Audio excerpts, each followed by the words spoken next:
What's up YouTube? My name's Loy and I'm a climber based out of Montreal, Quebec. And last week I participated in my first ever Canadian Bouldering Nationals.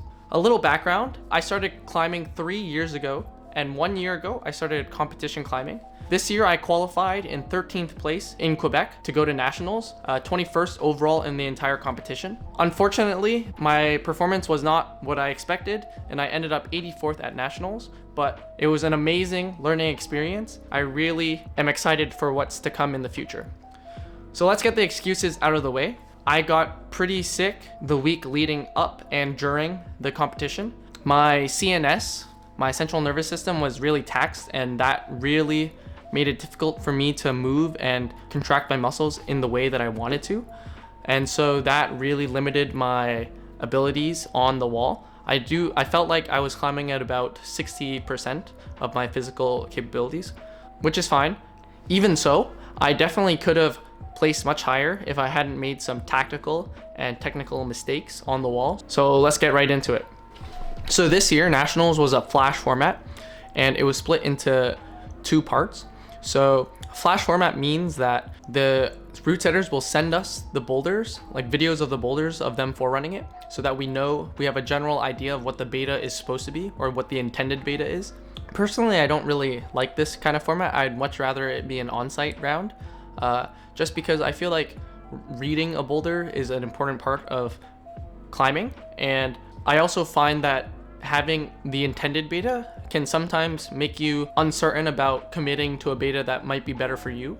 And also, I think there's limitations to this format in the sense that people who are the same height as the setters are much more advantaged than people who fall outside of that range. So I feel like it's also slightly unfair. And then so the boulders were split into 2 parts. So you would do your first 3 boulders and then get 2 or 2.5 hours of rest and then do your last 3 boulders. And you would either start on 4, 5, 6 or you would start on 1, 2, 3. I ended up starting on 4, 5, 6. I don't really think that it would change much which section you start on, but the 2.5 hour break in between was a little not for me. I would prefer to just do 4 boulders straight, or 6 boulders straight might be a lot, but I would rather do that than have it split up and have a downtime in between.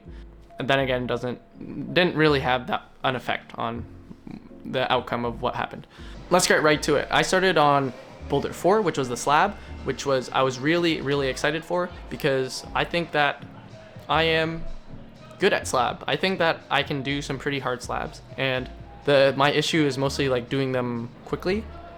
I usually take quite a bit of time to figure out slabs, and so my first big error, I think, was just my time commitment. So I took way too much time trying to commit to statically standing up on my right foot instead of just dynamically going into it. And once I figured that out, I only had enough time to do 2 attempts for the last move to the top. And unfortunately, I basically timed out, and one of my attempts, my hand completely slipped. So this was a boulder I definitely could have topped, and I felt like I just made too many tactical time mistakes. The 5th boulder was a power boulder, and I also feel like I made an error in this section in the sense that I didn't commit to the beta that would have just got me the scoring, which would be the zone. Only a couple people got the zone on this boulder, so just getting the zone would be really good. But I really didn't want to commit to the compression beta, just because I wasn't feeling great, and also because I saw other people climbing on it, and one person put a really high left heel, and I prefer heels, and climbing more static, and so I wasted most of my time trying to do that, which I didn't quite have the external rotation in the hips to do, unfortunately. So I feel like this boulder was kind of a wash. I don't really feel bad about not doing it or anything. I feel like I could have definitely got the zone, but all in all, I'm not mad about not being able to do this boulder, just because I wasn't feeling good on that day and it was a really hard boulder.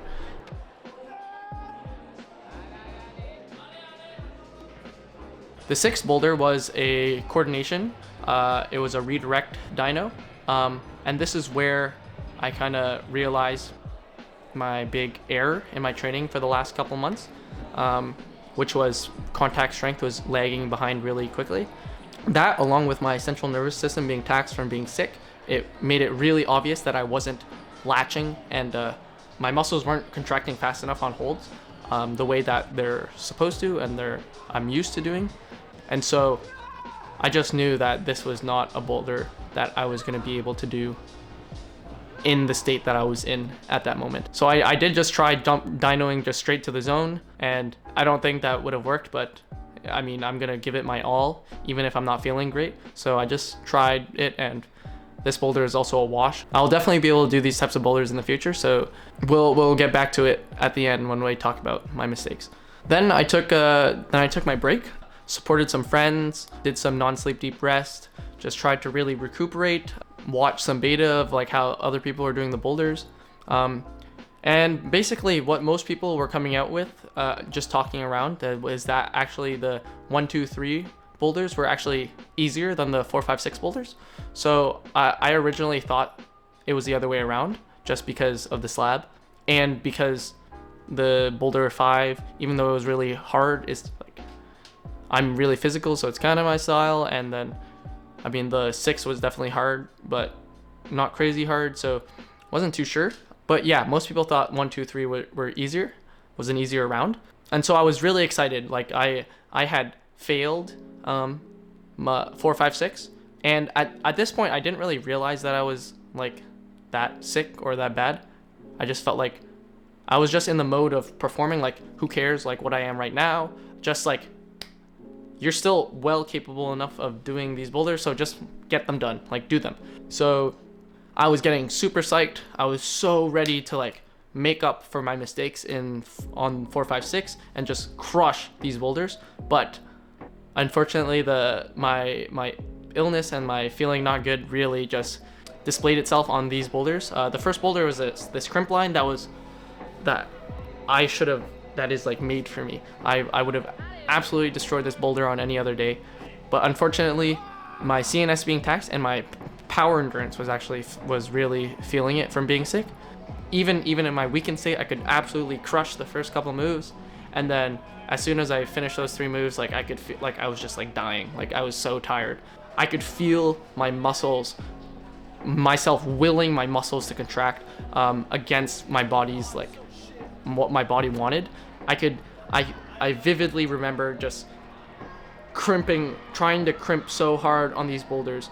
Like they should have been jugs for me, like actually unironically should have been jugs for me. And I could feel myself squeezing so hard and the muscle fibers in my forearms contracting so hard and so slowly. I could feel the muscles shortening, but there's nothing I could have done there. I just wasn't fit on that day.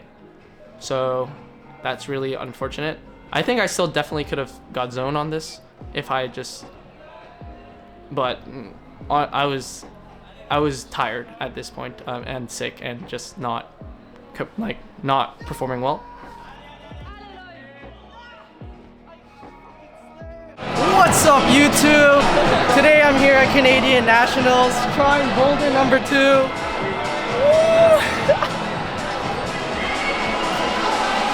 My next boulder was boulder 2, which is this very beta block vector fleutre kind of boulder. It had this palm press down into this kind of drag crimp, and then like going on some slopes. And this one I really felt like I should have got in the zone.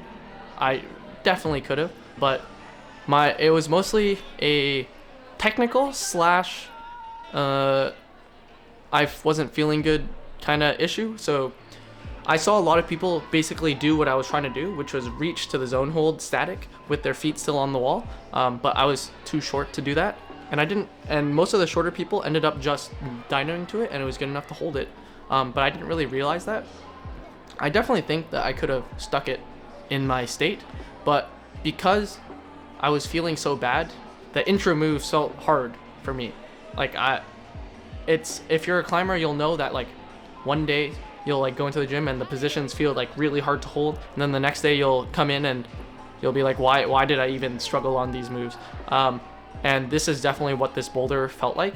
I had to try pretty hard to just go into the undercling positions, and if I was on a good day and I could just feel like comfortable in these positions, I definitely would have realized like, oh, I could just like let go and just jump. But that didn't happen, so I didn't get the zone, and which is kind of unfortunate because it's like kind of morpho, but like not, because you could jump, but if you could just reach it, like it was just kind of annoying. But that one like really taxed me, and I was feeling it. I was feeling destroyed because it's been a long day at this point. My last boulder of the day of the qualification round was boulder 3, which was most people thought of as the easiest boulder, and it definitely was. But for me, I would say I'm not very confident on laches, just because there aren't a lot that are set in the gyms that I climb at here in Montreal. But I've done a fair few, and I definitely knew that I could have done it. But I think at this point I was a mix of too tired and not lucky enough, because you'll see, like as I play the video of me doing it, there was a couple pretty close attempts, and I knew that, and also a couple of attempts that if I was like strong on that day, I definitely would have just held it. I could feel like if I had just pinched a little bit harder, I could have squeezed it. But then again, these are the types of move where you probably don't have to squeeze that hard. Like I just wasn't getting into the proper position, so it's hard to tell with this boulder. I feel like if I had got the zone, I would have like went to the top pretty easy, because the rest of it looked pretty clean. Like I don't, like very few people fell after doing that move. But yeah, I after the boulders, I knew I gave it my all of what I had that day, because I literally like fell off on my last attempt. Time ran out, just lying on the mat. I knew I needed to get off the mat because someone else had to go, so I crawled off to the side of the mat to like where my friends were watching me, and I just like laid there, and I started cramping in my abs, and like I was destroyed, which is a good feeling. It's a good feeling to have given it your all, even if your all wasn't like the best performance or anything, but physically I tried my best, so I was happy about that. Let's get to like the actual reflecting, and who cares about the boulders, right? There were 3 really main things that I took away from nationals. The first thing was that the level of competition at the national level in Canada isn't that crazy high. The top 15 guys are pretty crazy, but after that, it almost feels pretty like it feels like anyone could be in those positions, to be honest, which is a good realization. Initially, so from Quebec, like in provincials, I felt like even qualifying in 13th and placing 21st at the comp, which was like a really big comp, a lot of people went. I felt like there were a lot of people who were stronger than me, or not strong, who were better climbers than me, who deserved to like be better. But then also there were a lot of people who, it also felt like I could have performed better and done better at that comp. I actually felt worse at provincials than I did at nationals. So to be able to be at that level feels really good for where I am at in my climbing right now. Only having comp climb for a year, only been climbing for 3 years, I feel like where I'm standing as an athlete right now is very solid, and I have a lot to grow. That's the biggest thing, is that wow, it feels like I'm approaching a really high level of climbing, and I am a beginner still, honestly, like, which is an amazing feeling. I have so much space to grow. So that's the first thing, that the level's not that far away, and that I can attain it, I think, relatively quickly. The second major thing that I learned is that my contact strength is completely off right now, which I didn't notice going back all the way to May. So in May, I started outdoor climbing. So it was basically the season was starting, and luckily this summer, I had a lot of friends who had cars who wanted to go outdoor climbing, and I was really interested in that. But by doing that, my style changed a lot. I became much more of a static climber, much less dynamic. And I didn't realize how much worse my contact strength was getting, my rate of force development. This is mostly due to the fact that I was still getting way stronger. Like my fingers were getting way stronger still. So that masked a lot of the issues that I was having with my climbing. So like, you don't need to be dynamic if you can just like lock it off easy, right? And like my strength hasn't plateaued ever since I started climbing.